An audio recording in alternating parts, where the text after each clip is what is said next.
Good morning, everybody. Welcome into the Farzy Show. My name is Marc Farzy. We're here at the Steven Singer Studios. Another Steven's going to be joining us later on today's show. Steven Nelson, Eagles cornerback. Steven Nelson will be joining us. I do ask him the question. We've heard about not really having a scheme, but an ever-changing system, I guess, when it comes to his defensive coordinator, Jonathan Gannon.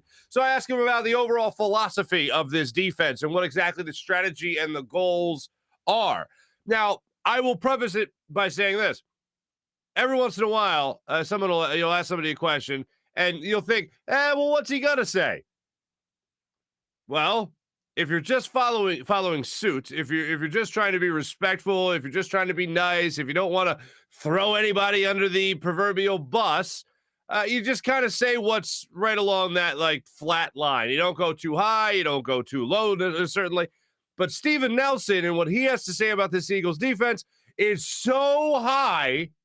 I know my audience will enjoy me saying that. So high that I don't even think you're going to believe it. I think you're going to pull one of these. What?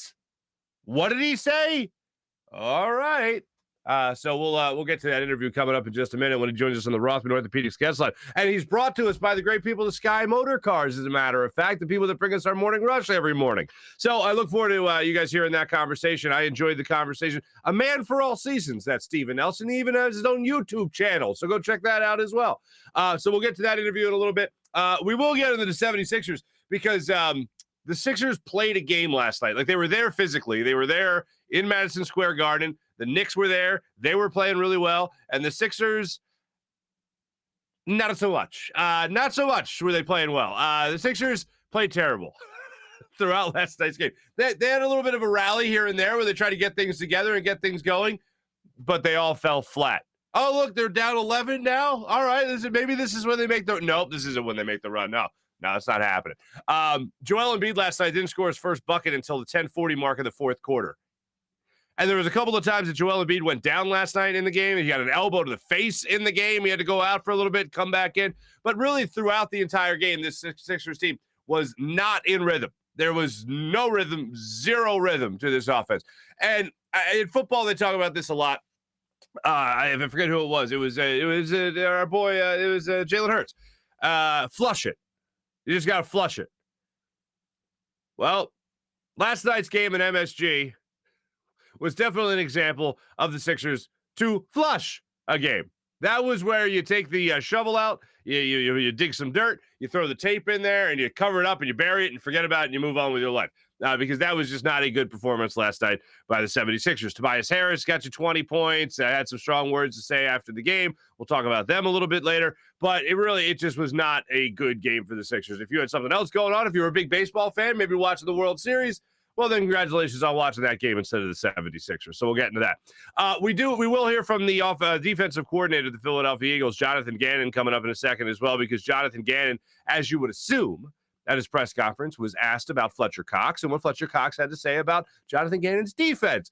And I liked the way the media posed the questions because they posed it as Fletcher Cox, more or less, saying, how do you handle a veteran player that thinks he is best used one way and you're not using him that way? How do you deal with that?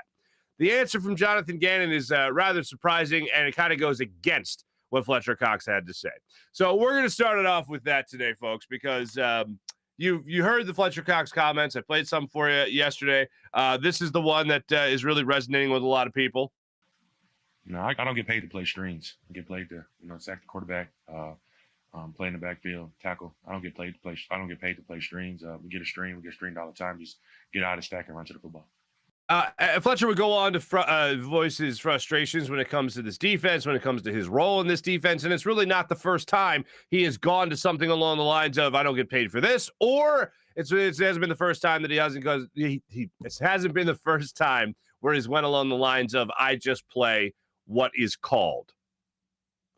So Jonathan Gannon then is the guy under fire in all of this because, you have this guy who's a $63 million man, guaranteed a Pro Bowler, and Fletcher Cox as your defensive tackle, and the defensive tackles and your defensive line is supposed to be the heart and soul of this defense. So why aren't you using them properly, quote unquote? Why aren't you using Fletcher Cox and putting him in the best possible position to have success? Well, today, Jonathan Gannon was asked about that and what he can do to try to get Fletcher Cox going again, if you will. What he can do to see Fletcher Cox get back to that Pro Bowl level once again that we really haven't seen him play at so far this year. Here is Jonathan Gannon when he was asked about the criticism from Fletcher Cox. And the public nature of it. I understand Fletch's point. I think it comes from he's an unselfish player that has a lot of passion for winning and losing. And, our entire defense is frustrated how, that we're 2-5 right now because we know we're not playing well enough. Talk to Fletch about, hey, like, that's what's your viewpoint of how we can play a little bit better on defense. And do that with really all of our guys on all three levels from a standpoint of, hey, here's a game plan, here's what we're thinking, here's what we need to get done. Hey, we're 2-5 guys, what's going on? Hey, I can do this better, you guys can do this better, the coaches can do this better. So it's with what any player says after a game out of frustration or, it comes from a good place of we want to win. That's what this game is about, winning and losing. So, and that's where I think that comes from Fletch. So I love that about him. Great. All that sounds wonderful. Let's actually see it. Like, here's what I have learned from the Nick Sirianni era. A lot of times, and it might take them, it might be a roundabout way for them to actually say it, but a lot of times they'll say the right thing. A lot of times they will. There's some times where they won't. Since they changed the kickoff rules in 2018, the success rate of onside kicks is around 8 or 10%. You said you'd do it again. You like the call. When teams are expecting it. Right. Go ahead. That's an example of not saying the right thing. That still will crack me up. When teams are expecting it. Oh, hey, good one for you there, Nikki. There's a lot of times where they say the right thing, and then they don't do it. Or they do it to appease, i.e. the first series, the first possession against the Raiders over the weekend. And then they go back to whatever the hell they want to do anyway. So, look, you said the right thing there, Jonathan Gannon. Good for you. Now let's actually see it. Let's see you put Fletcher Cox in a better position. Let's see you have Fletcher Cox be more aggressive in getting after the quarterback. Let's see that happen. And then we'll all be better people. And the defense will hopefully be better as well. Jonathan Gannon then also goes on to talk about, now this was interesting. He goes on to talk about working with Fletcher Cox to learn how he can put him in better positions to have success on the football field. But Fletcher Cox also said after the Raiders game that although he's a captain and he's a leader, it's not his job to talk to the defensive coordinator and the coaches about what the defense needs to do to have more success or to have success. That apparently is not in Fletcher Cox's job description either, even though he's the one that pointed out that he is a captain and he needs to speak up. Apparently that doesn't mean to his coaches. But Jonathan Gannon was talking about it yesterday, about how he needs to meet with one of his defensive leaders and captains. Yeah, he's got good points. I need to do a better job of that with him. And the key thing is with that is together, player and coach and player, how we do that and how we go about that. And he's had some very good ideas, as our other players have had good ideas. And then it's up to us as the coaches to get that done and execute those things. That sounds wonderful. Let's do that. Have that conversation. For the life of me, I don't get it. And I think this is what made Frank Reich, excuse me, such an asset in Philadelphia. Frank Reich took Nick Foles, not a very good quarterback, for whatever reason, had these flashes in the pan of unbelievable, undeniable greatness. But you know why that happened? It happened because he had a coach that put him in the best possible position. He had a head coach and a play caller that was open to doing this offense that he wasn't really all that used to in Doug Peterson. And he had an offensive coordinator in Frank Reich that said, Nick, here. And he showed Nick Foles highlights of his 27-2 season under Chip Kelly. And he said, what's happening here that you like to do? Why was this so successful? Let me learn from you so that I can be better. And Nick Foles said, this, let's do that. Okay. Super Bowl. I don't understand how that doesn't happen with every coach at every level. And I'm not just talking about like peewee to high school to college to pros. I'm talking about like every level of the team defense, secondary coach. You're talking about your linebackers coaches, your defensive line coach, like all that. How does that not happen? And if it does, how do you not see any product of that from this guy? Oh, we don't talk to Fletch. He likes to do this, so we did that. Okay, great. How do those conversations not happen? That's what made Frank Reich so valuable here. He did the obvious thing. And the obvious thing is often overlooked, because if I'm doing the obvious thing, then I can't be that brilliant because I'm not outsmarting everybody in the room. No. This scheme, you wait. You sit there and wait. This is how we're going to have success. This is how we're going to be great. That's not, it doesn't always work like that. And we've known too many examples in Philadelphia of why that didn't work. And now I don't think this coaching staff is necessarily having those conversations with team leaders. And you can go back to it again with Doug Peterson, and I'll say this all the time.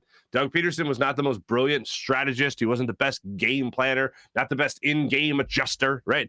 But when it came to keeping a team together, when it came to listening to his team and doing what the team wanted to do, he listened. And he acted accordingly. And he coached, more importantly, accordingly. I don't know about this Nick Sirianni guy and this Jonathan Gannon guy, but they seem not to be it. They seem not to be it. What's the big GIF going, or not GIF? The big the video. You're not that guy, bro. You're not that guy. Nick Sirianni, not that guy. Jonathan Gannon, I don't really think that guy. Nick Sirianni, definitely not that guy. Jonathan Gannon, I'm not that guy. However, when we hear from Steven Nelson in a second, he thinks he's the guy. And it goes well beyond the niceties of all that. So make sure you stay tuned for that. Real quick, back to the Sixers for a second. I just wanted to hit you guys with some quick numbers before we get to Steven Nelson. Sixers lose the game. Final score is 112-99. And it was all concerning. Let's just say that. It was all concerning throughout the game, as I said earlier. Want to give you some final numbers. Tobias Harris got you 23. Joel Embiid only 14 points, and that was, again, only getting his first bucket of the game at the 10:40 mark of the fourth quarter. Overall, he shot 10 from 11 from the free throw line. So 10 of those points, 10 of his 14 were at the free throw line. So cool. You had Tyrese Maxey, not that great a night either, a -9 overall, 7 points, 3 assists for a guy I'm rooting hard for. Take over that starting role, even when Shake Milton gets to 100% and can play again. So we'll get to that. We also have a story I wanted to get to regarding Howie Roseman. We'll get to that in our Morning Rush segment. And we also have some other things I'm going to get to as I turn off that sound, because this new equipment I installed is just making things fire off of my computer. You know what? I need to do a better job of listening to my computer and just making sure that I'm putting it in the best possible position for the show to have success. So there you go. Did I just call it a computer? Does anyone call it a computer? Is it a PC, a laptop, Mac, whatever you want to call it? Anyway, let me tell you about my good friend Steven Singer of Steven Singer Jewelers. Here at the Steven Singer Studios, we like to send everybody to Steven Singer Jewelers, the other corner of 8th and Walnut, right on Jewelers Row in Philadelphia. And you know why we do that? Because, well, first off, I want you to get treated like royalty. I want you to get treated like family. I want a real jewelry expert to walk you through everything they have in stock, everything they have in inventory, the beautiful jewelry, the diamond earrings, the diamond engagement rings, the diamond necklace, diamond tennis bracelets. It's just beautiful. And you'll know this, you're getting taken care of there with the perfect price every single time. Because other jewelers, you know what they do? They mark things way up just to make you feel like you're getting a deal. Oh, yeah, I'll knock a couple $100 off. Oh, hey, thanks. Yeah, put it there, pal. No, it's not how it works at Steven Singer. Steven Singer, you walk in, pick out something you like, you know you're getting taken care of every single time with the perfect price. Go to IHateStevenSinger.com. That's IHateStevenSinger.com. And why do people hate Steven Singer? Well, other jewelers hate him because he doesn't wildly mark up his merchandise. No. And also, people say I hate Steven Singer because it takes away every excuse in the book not to get engaged. It's too expensive. I don't know what I'm doing. Real jewelry experts standing by at the ready. They even have Ready for Love diamond engagement rings, folks. It can't be any easier than that.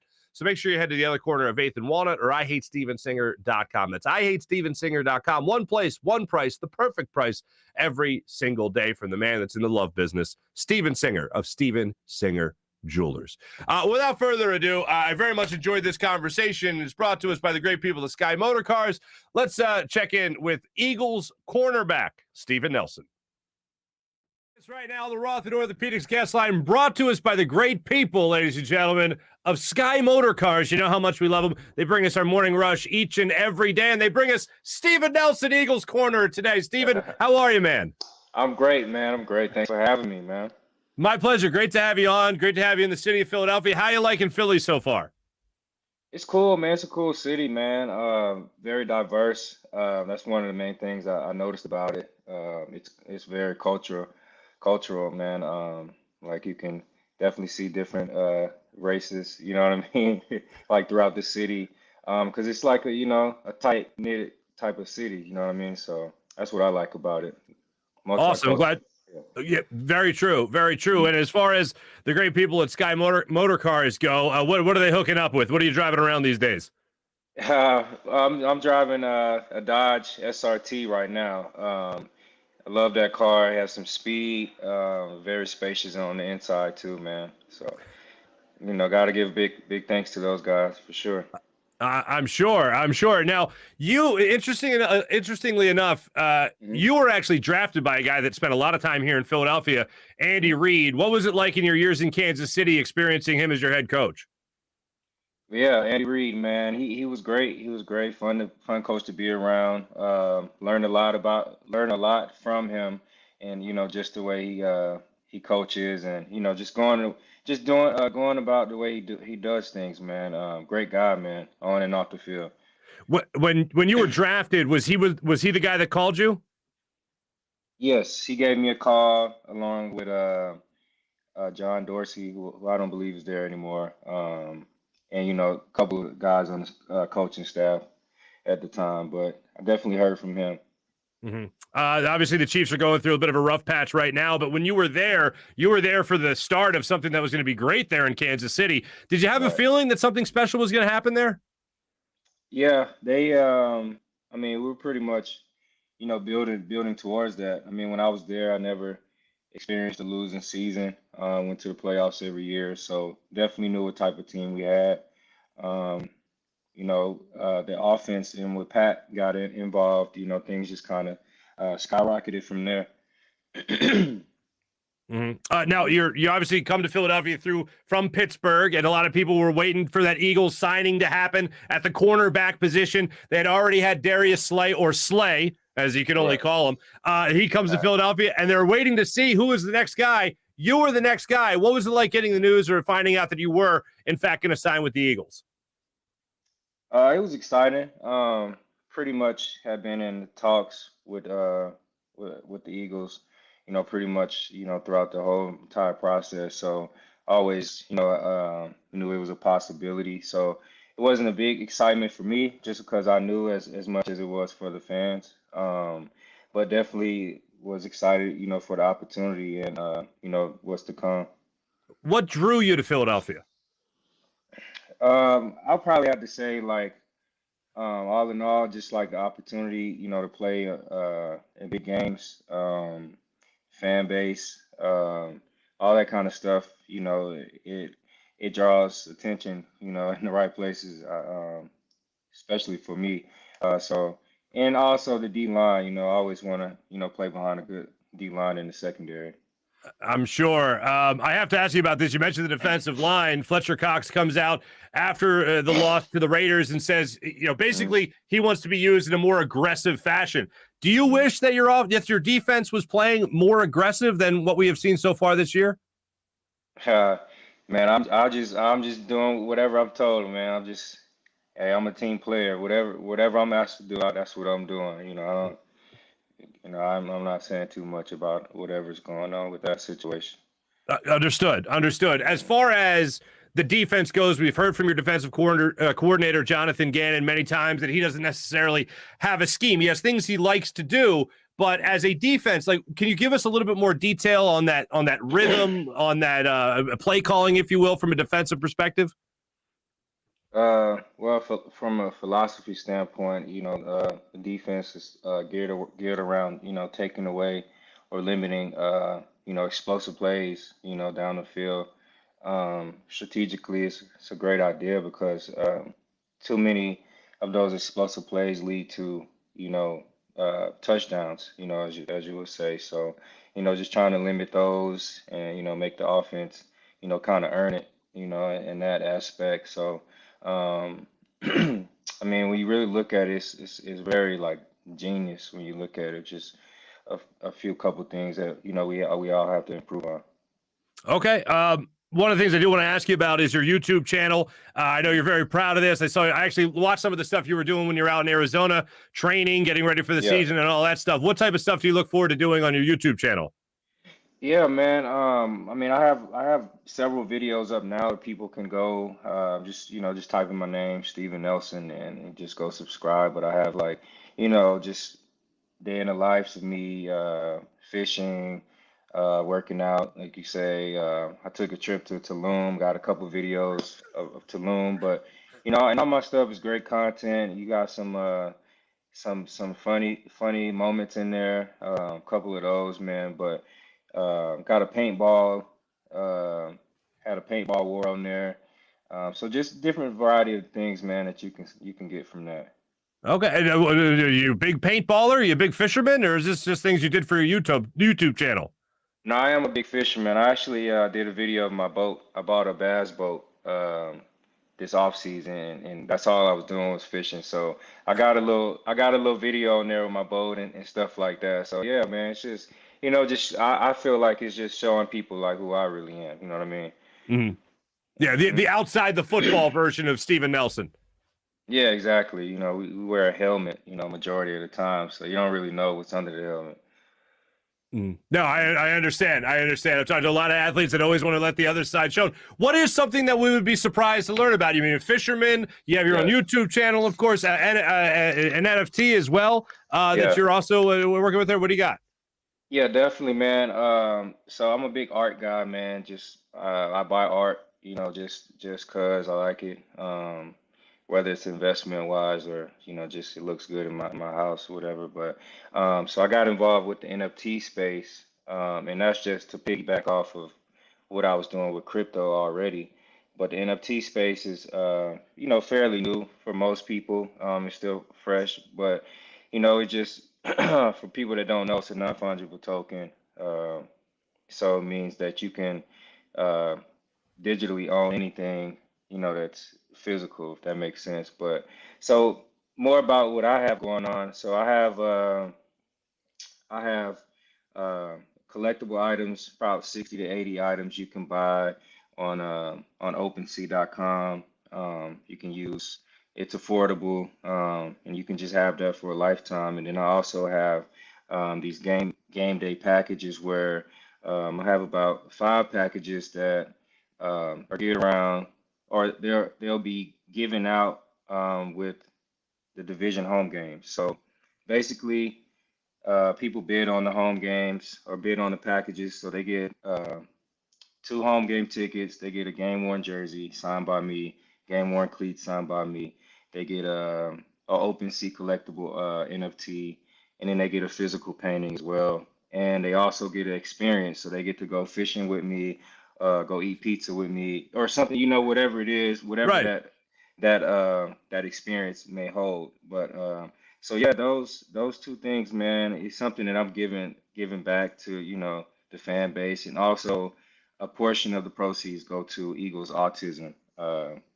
So I wanted to also give back with that. So yeah, man, that's pretty much it in a nutshell. Oh, and if you wanted to go bid on those auctions and those packages, you got to go to granite.com and just type in my name and it'll pop up.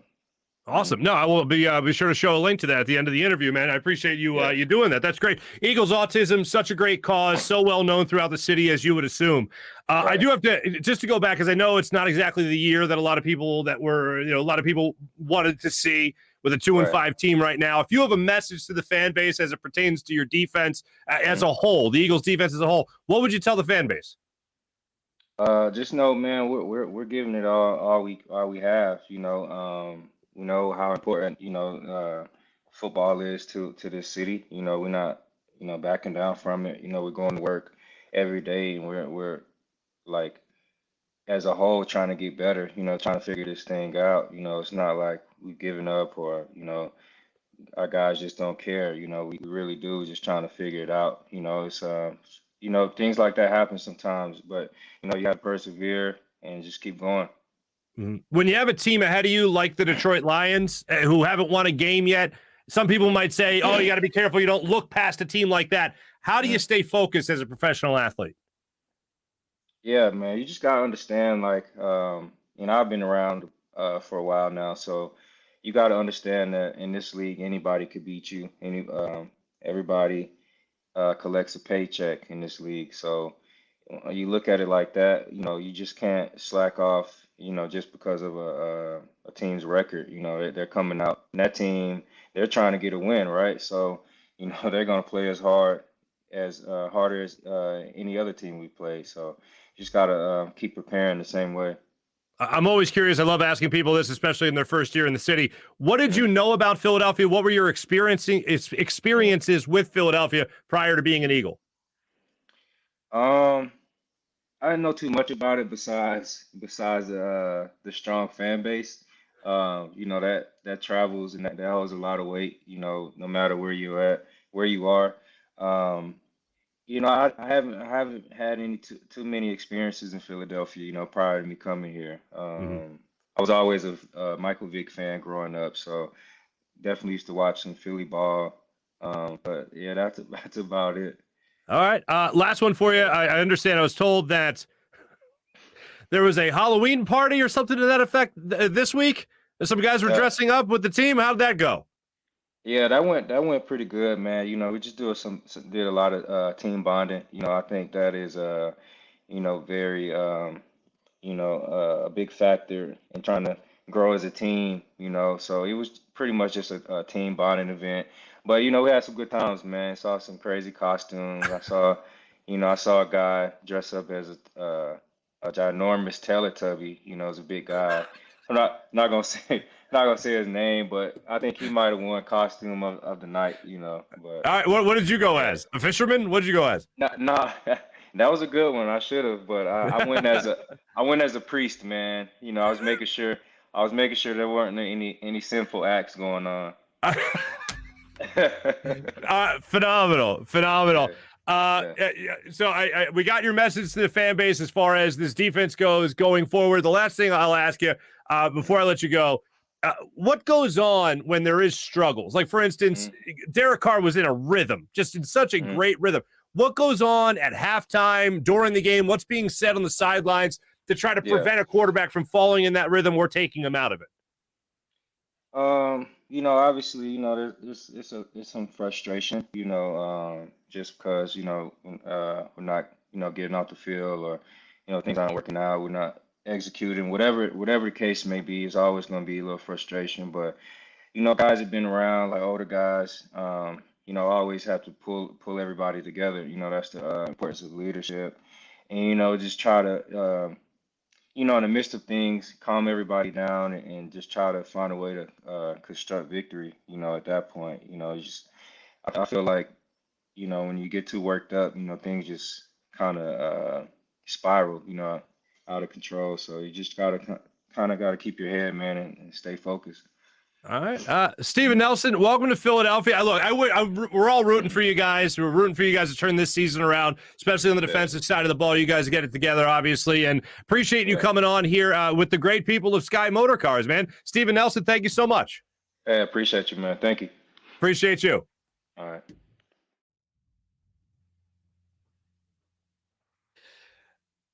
Steven Nelson, ladies and gentlemen, from your Philadelphia Eagles. Thanks again to the people of Sky Motor Cars and SkyMotorCars.com for hooking us up with that interview. And, of course, him joining us on the Rothman Orthopaedics guest line. Genius. Well, he's doing something for Eagles Autism. Definitely check that out. A lot of people can check this out as well on Grandeur. You look up the home game experience with Steven Nelson. Some great stuff going on there as well. So make sure you guys check that out. Thank you to Steven Nelson for doing this. That's a great cause, a wonderful cause. So good on him for doing that. So appreciate him getting involved in the community, as I do for everybody, as I appreciate every athlete that comes to Philadelphia, tries to get involved in the community as he is doing right now. That's a great thing. I told you that like, every once in a while you say, okay, well, what's he got to say? Like, I asked him about his defensive coordinator's scheme, finding that rhythm, whatever it might be. And it's like, well, what is he going to say? It sucks? No, of course not. But sometimes you can tell if a guy is just kind of wavering on it. Like, for instance, Fletcher Cox's first press conference, you could kind of tell the one where he started to, like, he grabbed Jonathan Gannon by the back of the shirt and the back of the pants and was ready to, like, heave him under the bus. That was the first press conference. Like, he was just kind of getting ready to do it. This most recent one, he totally did it. You can kind of tell when a guy is upset. When they go top shelf, though, with their compliments, for instance, calling Jonathan Gannon a genius, it's like, whoa, is he really buying into this? Does he really like this? Because I know going into this game against the Raiders, they were the 5th best passing defense in the league, which is amazing in terms of yards allowed per game. Apparently, Steven Nelson really likes Jonathan Gannon's defense. If he's calling him a genius, saying that they just don't want to give up the big play. They'll give up 15 plays. They'll give up a 96-yard drive. But if they don't give up the big play, then all is right with the world. And look, I understand that philosophy. But what I don't understand is only doing that philosophy, not being aggressive. Nick Sirianni said the other day they got to challenge more. Yesterday, Jonathan Gannon said they needed to challenge more. Just right now with Steven Nelson, when I asked him about being more aggressive in light of Fletcher Cox's comments, he didn't want to touch that. But I have to ask that question. When that's the turmoil on the defensive side of the ball, and that's the hot topic right now on the defensive side of the ball, I have to ask a defensive player that question. Not touching it with a 10-foot pole, ladies and gentlemen. Not getting near it. And I get it, because the next thing you know, his name's all caught up in, now it's Steven Nelson defending his defensive coordinator, or, Steven Nelson now hates Jonathan Gannon because he said Fletch has a point about being more aggressive. Like, I know that when we talk about the Jim Schwartz era as a defensive coordinator in Philadelphia, one of the first things we jump to is that he never blitzed. He didn't blitz. He wasn't a blitzer. He wasn't aggressive. I mean, at times I wanted to see him be more aggressive. I remember asking Malcolm Jenkins while he was here about being more aggressive as a defensive unit. And he just said, nope, he was good. Didn't need to be more aggressive. And as a safety, you kind of sometimes, you really don't want to be more aggressive because that means you might get left out to dry more often than not. If you're sending DBs, if you're sending linebackers, that's one less person in coverage. But the play I'll always go back to is the NFC divisional round, the year the Eagles won the Super Bowl and they beat the Atlanta Falcons in South Philadelphia. And what happened in that game? Well, they came out of halftime and Rodney McLeod came up with a safety blitz on the blind side of Matt Ryan and got the sack. Dialed a nice little safety blitz up and all was right with the world. It was the perfect time to be aggressive. They weren't expecting it from the Atlanta Falcons. It wasn't a situation when they're expecting it. It wasn't a situation from the Atlanta Falcons when they were looking, all right, no, just watch because they might be aggressive. No, it was the perfect time to play it. Every once in a while, I'd like to see that from Jonathan Gannon. We saw a couple of safety blitzes 2 weeks ago, or a couple of corner blitzes, rather. This time around, when you have a quarterback in rhythm, hit him. Get in the backfield. Make him think twice. Make him see some ghosts. Make him think somebody's coming. Somebody's breathing down his neck in a second. Make him think that way. And then watch the errant throws. I just can't for the life of me, if you're seeing somebody in rhythm, seeing somebody get way too comfortable, how you don't make him uncomfortable. And listening to Steven Nelson right there, they're fine with it as a defense. Seems a little odd to me, especially when Steven Nelson is coming here by way of Pittsburgh. That tends to be a little bit more aggressive. It certainly gets home a lot more often, I'll tell you that much. And then obviously going through his time in Kansas City as well. So I enjoy the fisherman. I would not have pegged him for. Maybe we'll do a fishing with Farzy segment. Maybe we'll fly fishing again in Colorado. That was fun. Maybe go on the kayak. I'm sure he has something better than a kayak. But anyway, maybe we'll do another interview. And I enjoyed the interview. I don't see what he sees, but then again, I'm not a player. I'm not sitting there on the sidelines. I'm not there at practice watching what Jonathan Gannon's doing. I just tend to watch this and go, genius isn't the first thing that comes to mind when watching this defensive scheme, strategy, whatever you want to call it. So thanks, Steven Nelson, for jumping on the line with us right there and trying to shed some light on what goes on with the Philadelphia Eagles defense. Let me tell you about the good people of Rothman Orthopaedics. Rothman Orthopaedics, that's what you need. When you have an orthopedic issue, you need a physician who eats, sleeps, and breathes orthopedics. You need an exceptionally specialized Rothman Orthopaedics physician. They not only specialize in orthopedics, but each of their physicians only focuses in on one area of the body, which means you can have the confidence to get past the pain and be what you were. Visit them in one of their 30-plus locations in Pennsylvania and New Jersey, including 4 orthopedic-only urgent cares. Learn more at rothmanortho.com. That's rothmanortho.com. How about BetQL, ladies and gentlemen? Maybe you got in on the World Series, a little prediction. Maybe you try to get in on that. Maybe you use BetQL to get the edge over your sports book. You need to download the BetQL app, and it's the only app you'll need to make the smart bets. Their best bets computer model scans over 350,000 unique bets per year to give you the best bet recommendation for every game across all major sports. They give you the reasoning behind each bet, too, and why you should place that bet. Their model covers everything from point spreads, over-unders, player props. They're just fantastic. If you don't want to use the model and prefer to do your own research, BetQL has all the necessary tools for your betting research needs. Everything from sharp data, line movement, team summaries, lineups, injuries, breaking news, even a leaderboard to track your own success. Head to the App Store or Google Play Store now to download the BetQL app. How about our friends at Steak in Maine, steakandmaine.com. How fantastic is this place? Steak in Maine in the heart of Northeast Maryland. Check them out, steakandmaine.com. Whether you want to dine on their casual bar, their casual patio, their upscale steakhouse, this place has it all. They got the party table in the back I always tell you about that actually rotates, so you can maybe share some apps, right? Maybe the tomahawk steak is a little too much for you. Not for me. Maybe it's too much for you. Cut it up a little bit, spin it around, share it. It's fantastic. Pair that tomahawk steak, that beautiful 2-pound tomahawk steak, with a nice Pinot Noir from Cavada Cellars Wine. Just fantastic. They also have fresh sushi. It's freshly prepared sushi, folks. It's standing right there waiting for you. It's just beautiful. So make sure you check out Steak in Maine. Such a great time waiting for you at Steak in Maine. Voted #1 place for steaks in America by the Travel Channel and the Cooking Channel. Check it out for yourself. Go to steakandmaine.com. How about our friends at WinView? All that's going on in the sports world right now. Make sure you check out WinView, the only game where fans can take on other fans and end the debate once and for all. Who's the biggest sports fan? If you have friends and family who think they know everything, maybe you could challenge them to a WinView contest and see if they can walk the walk as well as talk the talk. If you want to break up the monotony of family dinners and get-togethers, holidays right around the corner, well, then use WinView. Play a quarter of Monday Night Football, maybe Thursday Night Football, maybe on Thanksgiving. Challenge Uncle Freddie. Thinks he knows everything? I don't think so there, Uncle Freddie. Challenge him to a WinView challenge. It's the perfect way to add an extra layer of competition as well to your fantasy league. Whether you're tracking the games on Sunday to see which players are killing it for your team, you can also play against other league members in your fantasy league and win at a WinView contest. It's not a sports book. It's not daily fantasy. It's a social gaming app where you can win real money prizes for making predictions on the games you love. So make sure you do what I do and use WinView. How about our friends at PHL Sports Nation? That's Philadelphia Sports Nation, enhancing your Philadelphia sports fan experience.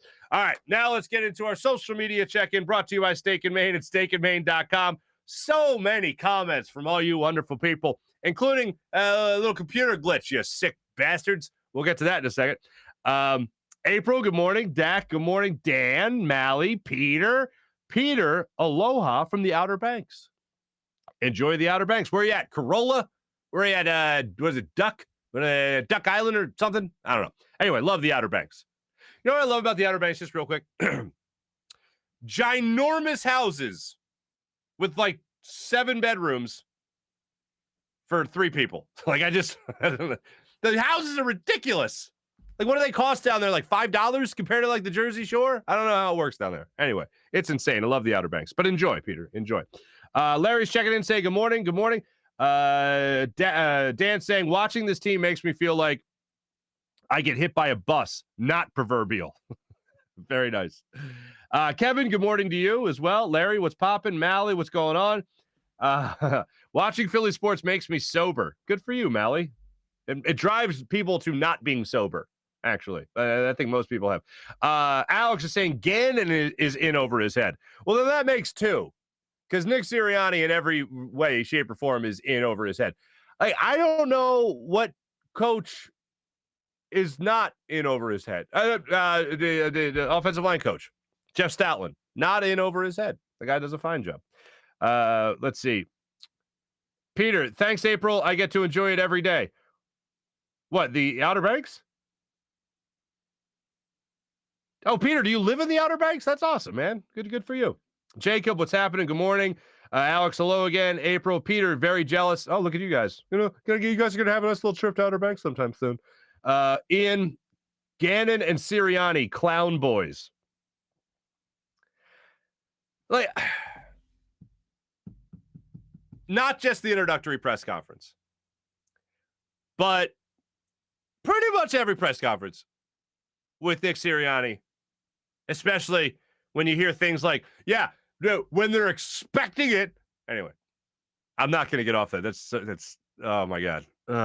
If someone would have come out in the middle of Nick Sirianni's introductory press conference or many of his other press conferences and be like, all right, yeah, we got you guys. Joke's on you. Here's the real head coach. And some other guy came walking in and Sirianni was like, what do you guys think I was real? Ha yeah, that's why we got one on you guys. Finger guns and all. Like if that actually happened, this would be my face. Oh, okay, that's right. Oh, that makes more sense. Okay, cool. Like it would make more sense for this guy just to be an actor playing a head coach than anything else. But even an actor playing a head coach would seem more like a head coach, I think. Now that I think about it. So there you go. This is a joke, right? This is a prank that Howie Roseman and Jeffrey Lurie are pulling on us. Like you guys would actually fired Doug Peterson for this guy, right? That'd be bonkers. That'd be hilarious. Except it's not hilarious, and the Eagles are 2-5. Dan says, for real, nothing to look forward to.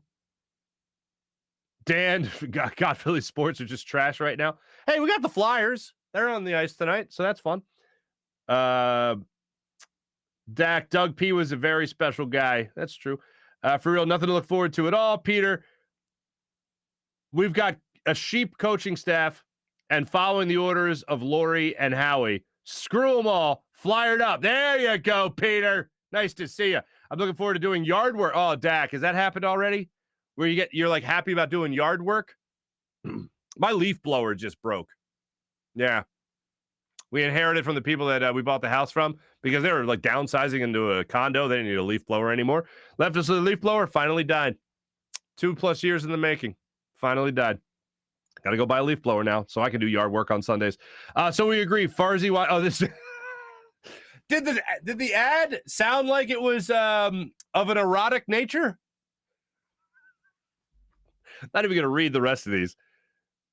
If it did, I apologize. If you're like up watching with the kids and stuff, that it was an ad that fired off. Apparently, I had to reset my computer when I downloaded this new editing software, and when an ad played, instead of it, I have the settings on where it, like nothing can just autoplay, and apparently it just autoplayed.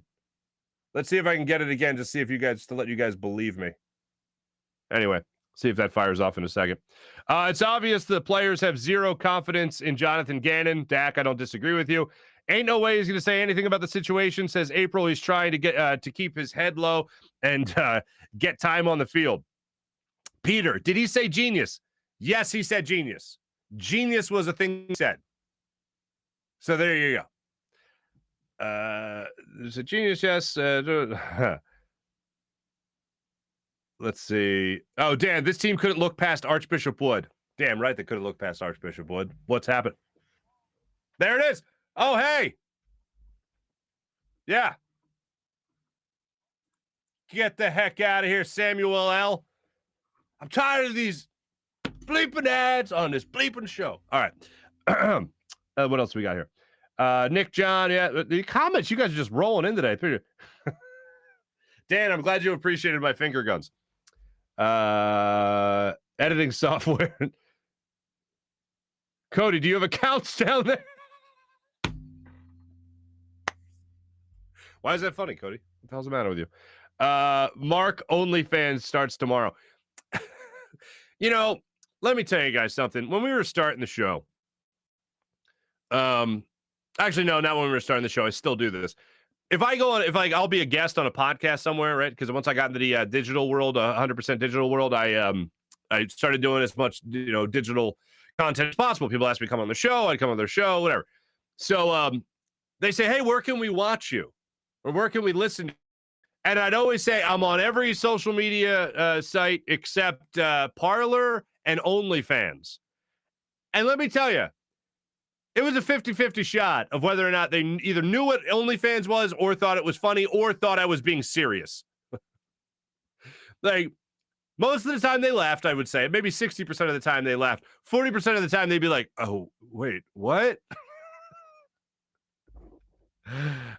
April, Mark, the chat meetup is going to be in the Outer Banks. Start planning now. I'm down for that. I'm down. Stop at Steak and Maine on my way down there. Absolutely. Thanks, everybody. Checked in on our social media check-in. Brought to you by Sky Motorcars and SkyMotorcars.com. Let's bring in our morning rush segment brought to you by Sky Motorcars and SkyMotorcars.com. Ladies and gentlemen, this was the scene last night at House of Hope in Hunting Park. That's the lovely, the amazing Lisa Ertz in the middle. On the left there is Pastor Rob. He's the guy that just does a fantastic job with House of Hope. It's going to be an amazing place, Wi-Fi cafe, place on Sundays. They're going to have a kitchen in the community kitchen in the basement of this place. All the stuff that they got going on at House of Hope. I was there yesterday for the groundbreaking Zados Investments. You guys remember them when they were part of the show. Great people there. They were part of the groundbreaking. They're going to be knocking down walls down there, open it up for a nice open concept. And it's exactly what that community needs. People always talk about a place to give back. That's exactly what the House of Hope is going to be, a place to give back. So make sure you guys check it out, ErtzFamilyFoundation.org. You guys can check that out, all the great things they have going on there. They had a great presentation of all the things they're going to do in the community in Hunting Park and what they're going to be able to do for the community as well. Very excited to be a part of that project and just get the word out as much as possible. Lisa and the Ertz Family Foundation put up $100,000. Zach and Julie put up $100,000 for the cause as well. So many donations going on. I believe it was $75,000 raised in the $8.60 for Zach Ertz's number, obviously. The community has just really stepped up to help them with their initiative, help them with their cause. And they really want to make sure that they're targeting at least 500 kids, 500 families that this will really impact and really help out in that community. So I was really proud and happy to be there last night to see all the wonderful things that those guys are doing and actually see the community members who this is impacting firsthand. So it's wild, man. Couldn't be happier to get the word out, as I was saying. Also, wanted to make sure I got this in as well. Tobias Harris, after the game last night, was rather upset. Now, I'm having all sorts of issues here with audio, so I can't play it for you, unfortunately. But one of the things he got into last night was this overall idea of, regardless of the fact whether it's, game 4 on the season or it's game 80 on the season, the team has to be ready to play. And last night, the Sixers team was not ready to play. And Joel Embiid goes into this game last night, and he has all sorts of issues. He's having a horribly off night, a horrible off night. His rhythm isn't there. He's not in sync. He's getting hit in the face, as I said earlier. He was hitting his foul shots, which was great. He was getting to the line. But last night was really the first night that I would say the new rules, the new way the NBA calls the game really impacted the Sixers. I saw on a couple of occasions Tobias Harris trying to do this. I saw a couple of occasions Tyrese Maxey trying to do this. And I certainly saw Joel Embiid try to do this as well. Andre Drummond did it once. But I'm trying to pay extra attention this year to how they're calling the game because, as most of you know, watching that whole Trae Young series last year, Trae Young drawing fouls left and right, even though guys are trying to play straight up defensively and he's going into them. The new way they're calling the game this year is if the offensive player actually initiates contact or tries to lean into the defensive players, you've seen him so many times before, where they'll lean in to the defender, try to draw the contact, it's not a foul anymore. And last night was the first night I saw, under the new way the league is calling the game, last night was the first time I saw it actually affect the Sixers, where they were trying to draw calls, and they were coming. It led to them being out of rhythm, being out of sync, and unable to find a way to try to win this game. And every time they try to inch their head back into it to try to make something happen, the Knicks would get a 3, or the Knicks would get an N1, or the Knicks would do something to quell anything like that. And who was that last night? Was that Stan Van Gundy on the broadcast? On the TNT broadcast? No, thank you. No, thank you. Did not enjoy that. And I'm usually a guy that can tune out the broadcaster and just focus on the game. And a lot of times people will say, oh, what about what this person had to say? The only time that really jumped out to me, because everyone's saying apparently Kenny Albert and Jonathan Velmer are going to be doing the game again this weekend against the Lions. The only time they really they even caught my attention was when Kenny Albert was like, oh, Jason Kelce removed his helmet. Can't take your helmet off. And I was like, I don't think he took his helmet off. And sure enough, they showed a replay for 2 seconds of his helmet not being taken off, but rather ripped off on that particular play by Littleton, it was, of the Raiders. So I really don't pay that much attention. But last night I was like, is that Stan doing play-by-play? What was going on there? So I really didn't enjoy that all that much. Also coming up, I wanted to get into this, not coming up, but right now. I wanted to get into this topic of Howie Roseman apparently deterring a head coach from coming to Philadelphia. The Chargers head coach is set to come out here and be interviewed by Howie. And this is a huge problem because this is what we all speculate. This is what we all think is going on. And when something like this comes out, it makes you think that it's not just speculation. If you remember a couple of years ago when the Eagles were actually, after Joe Douglas left, the Eagles were going to be looking for somebody to take over Joe Douglas's role.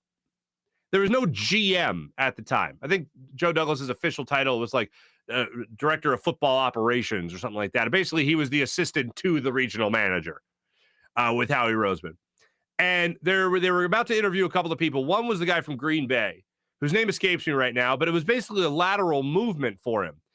And they were having a hard time tagging somebody to come in and take over that role as Howie Roseman's number 2 guy, if you will. And even if it was the title of general manager, they still weren't going to have that power of general manager. So why would somebody want to come here for that? That was the first thing that kind of jumped out at me about why this wouldn't be such a desirable position for the Eagles.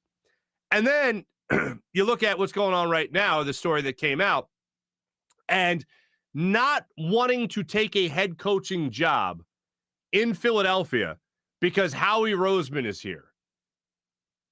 If the speculation is that Howie controls everything, and then on top of that, there's more speculation about Jeffrey Lurie now being a meddling owner, more so than he's ever been, why would you, if you have any conviction as a head coach, why would you want to enter into that fray? Why would you want to come to Philadelphia and work under guys that are just going to be trying to control you the entire time you're trying to make football decisions, make decisions that go along with your philosophy and your scheme as a head coach and play caller? Why would you want Howie Roseman and Jeffrey Lurie over your shoulder the entire time? I wouldn't want that. I wouldn't want to see that. I wouldn't want to work under that. I can't imagine who would. Nick Sirianni. I mean, people were ripping me to begin with because when they hired him, I made him seem like he was a yes man. Well, that guy's just happy to be there. And if you're in the position of Howie Roseman and you have the power of Howie Roseman, you have the power of Jeffrey Lurie, and you're going for that job, and it's understood of what you're like. I'll go back to this during the introductory press conference. Forget about all the stutters, all the nerves, all that stuff. Forget about that. When he was asked about his quarterback, when he was asked about game day decisions, he looked at Howie to see if it was okay for him to answer that question. I think I have the final say. I think I have the call on game day. I think that's mine. I think this wasn't ironed out before you actually started the conversation, before you said yes to taking the job. That's where you see what's going on right now with the Chargers. Not a bad season for them. And you see what's going on with the Eagles. Pretty bad season for them. So that's where we're at. That ain't good, unfortunately. So that's where that's at. I look forward to hopefully seeing the Sixers bounce back. These are all great comments, guys. Just make sure you guys all check out the chat in the show as per usual. Thanks for watching. Thanks for listening, everybody. Look forward to hopefully talking about a Sixers win, a Flyers win, rather, tomorrow morning. Adam Kaplan will join the show tomorrow from Inside the Birds podcast. Look forward to catching up with Adam Kaplan, all that he has to say about this team and where they are right now and everything. So we'll talk to Adam Kaplan from Inside the Birds podcast for tomorrow morning show. Look forward to that. And also the Deshaun Watson conversation that has started up again. And all the questions surrounding Jalen Hurts right now with Gardner Minshew now being the number 2. People will be clamoring for that guy in the deep V-neck and mustache to take over the offensive signal caller duties for the Philadelphia Eagles. Talk to Adam Kaplan about all that and more coming up tomorrow. Thanks for watching. Thanks for listening. Make sure you guys hit subscribe on YouTube. And thanks again to Stephen Nelson for joining us here on the Farzy Show. Jim Hyden produced the program. Folks, we will get you a picture of me and Jim just so you can see how tall this guy is. And I left. I got home last night. I went, I forgot to take a picture with Jim. Jim Hyden produced the program. Appreciate that. It's a Buzz Sports and Entertainment production. I'm Marc Farzy. Have a great rest of your day, everybody. Take it easy.